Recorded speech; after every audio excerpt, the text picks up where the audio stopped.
Choisis la vie. Sais-tu pleurer?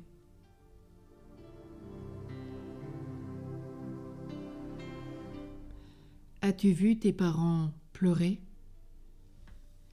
Si jamais ce fut le cas, comment as-tu réagi? Te sentis-tu mal à l'aise? Et eux, étaient-ils gênés? T'ont-ils au contraire expliqué et présenté cela comme une manifestation simple et naturelle de la tristesse, d'un événement douloureux, d'une nouvelle difficile à entendre?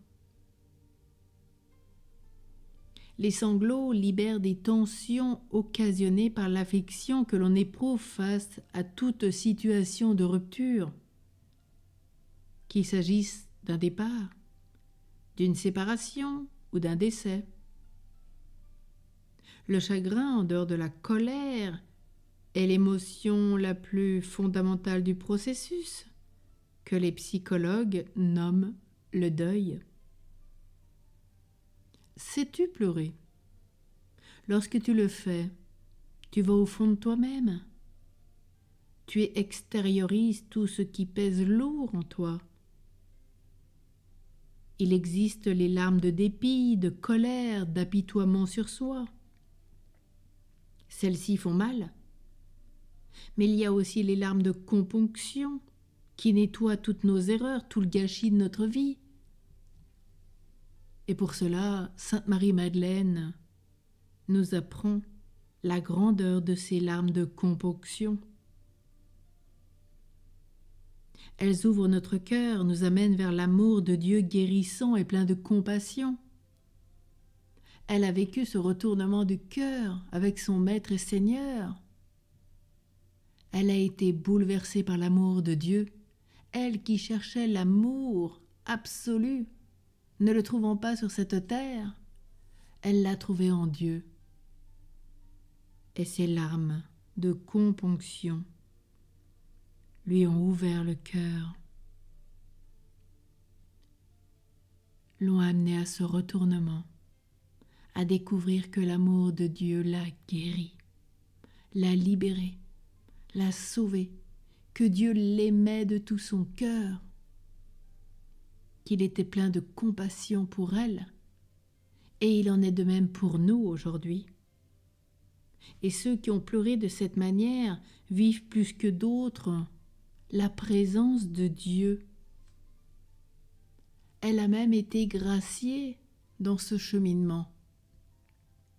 Elle sera le témoin au pied de la croix avec Marie, les saintes femmes, Saint Jean. Mais elle sera le témoin privilégié après la Vierge Marie de la résurrection du Christ qu'elle prend pour le jardinier au début. Et puis il l'appelle Marie. Elle reconnaît son Maître et Seigneur Rabouni. Elle en deviendra ce nouvel apôtre pour l'Église. Quelle joie immense! Oui, il est bien dit qu'après les pleurs, le désert refleurit. N'oublie pas que c'est la pluie qui le permet.